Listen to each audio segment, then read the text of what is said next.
Make and model. If you are connecting to a vehicle and you know the engine make, it is a good idea to select it ahead of time. If you know the make of the vehicle and you know the engine, you can select it here. For example, Mercedes.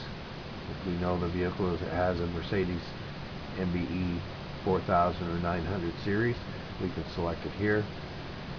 The body type, if we know that we're connecting to an international, we can select it here, and then connect to the vehicle and select connect.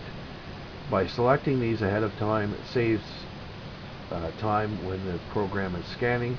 Also, the DTCs are more accurate because it already knows that it's a Mercedes and an international. Sometimes this information doesn't come through right away, and the fault codes that come up will be inaccurate until this information is received from the ECM, if at all. So if you know that you're connecting to a John Deere, select it here and select it here. Then select connect. When you connect to the vehicle, the information will already be gathered, and DTCs for that particular vehicle will be accurate. If you want to look up a DTC, for example, a customer calls on the phone, tells you that he has a DTC on a truck,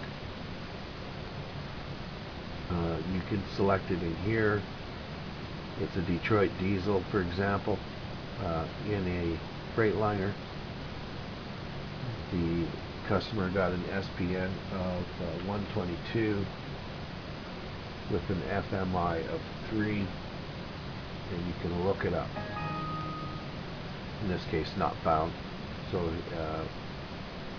SPN of 110, FMI of 3, coolant temperature sensor input voltage high. That is a Detroit code for Detroit diesel. If we change this to a